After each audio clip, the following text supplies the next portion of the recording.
बच्चों, आप सबका हार्दिक स्वागत है शांति कुंज ऑनलाइन क्लासेस में।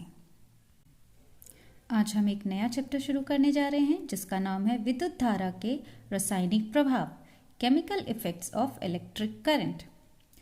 चलिए इसको स्टार्ट करते हैं। अब आप इस तथ्य से भली भांति अवगत हैं कि जब कोई पिंड इलेक्ट्रॉन का त्याग करता है तो वह धनावेशित हो जाता है और जब इलेक्ट्रॉन ग्रहण करता है तो ऋणावेशित हो जाता है।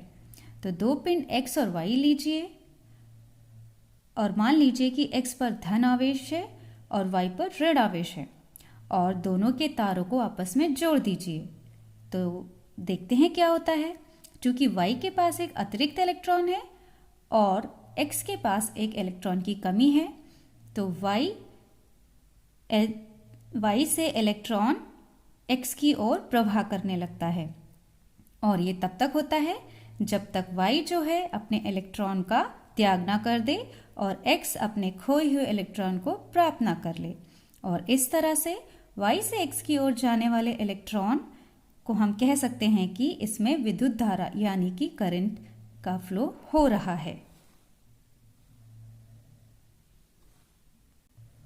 जैसा कि आप जानते हैं, विद्युत प्रवाह के लिए विद्युत के स्रोत और एक बंद परिपथ यानी क्लोज सर्किट की आवश्यकता होती है। जब तक हमारे पास बंद परिपथ नहीं होगा तब तक किसी भी डिवाइस में, किसी भी उपकरण में करंट फ्लो नहीं करेगा। विद्युत सुचालक जैसे कि धातु में से करंट जब फ्लो करता है तब हम उसे सुचालक कहते हैं, और कुचालक जैसे कि रबर जिनसे करंट पास नहीं होता है उनको हम कुचालक कहते हैं। बच्चों, आप जानते हैं हमारे बड़े अक्सर हमें सलाह देते हैं कि हमें कभी भी अपने गीले हाथों से करंट को नहीं छूना चाहिए। ऐसा क्यों होता है?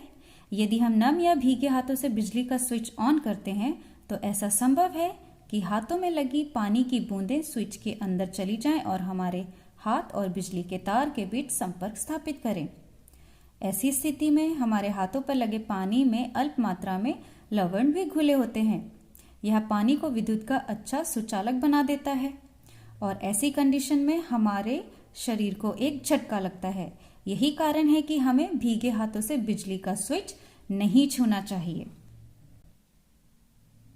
बच्चों, क्या आप जानते हैं कि प्योर पानी बैड कंडक्टर होता है इलेक्ट्रिसिटी का, और जबकि हमारे घरों में मिलने वाला पानी उसमें डिसॉल्व्ड सॉल्ट होती हैं यानी कि नमक का मिश्रण, और हम कह सकते हैं कि वो पानी गुड कंडक्टर ऑफ इलेक्ट्रिसिटी होता है यानी कि सुचालक। इस चीज को हम इस क्रियाकलाप से समझने की कोशिश करते हैं। यहाँ देखिए, एक बीकर को असावित जल से आधा भर दीजिए। असावित यानी प्योर पानी से सेलोटेप की सहायता से तांबे की तार ABC के छिले हुए सिरे को बल्ब से जोड़ दीजिए, जैसे कि यहाँ दिखाया गया है। यह A, इसको सेल से जोड़ा और B को इधर रखा और C को इधर। ठीक है, अब देखें, तार B और C के नग्न सिरे को एक दूसरे से जोड़ दीजिए यानी कि B और C इन दोनों को आपस में जोड़ दीजिए। तब आप पाएंगे कि बल्ब जलने लगता है, यानी कि बल्ब जलने का मतलब है कि इसका परिपथ पूर्ण हो गया है। अब दूसरी तरफ तार B और C के नग्न सिरे को असावित जल में डुबो दीजिए यानी कि जो हमारे पास प्योर पानी था उसमें डाल दीजिए। आप पाएंगे कि बल्ब नहीं जलता है। अतः प्रयोग से निष्कर्ष निकलता है कि असावित जल विद्युत का चालक नहीं है यानी कि कुचालक है। इसके कुछ एग्जाम्पल्स हैं, जैसे कि हम केरोसिन लें, डिजिटल वाटर लें, ग्लूकोज लें, एल्कोहल लें। इन सब में जब हम B और C तारों को डालेंगे तो पाएंगे कि ये ग्लो नहीं करेंगे यानी कि इनमें विद्युत धारा नहीं बहेगी, जिसका मतलब है ये विद्युत के कुचालक हैं। बच्चों, आज हम इतना ही करेंगे। आप इसको पढ़ें और समझने की कोशिश करें। यदि ना समझ पाए तो मुझे अवश्य बताएं कमेंट में, और तब तक अपना ध्यान रखें, घर पे सुरक्षित रहें।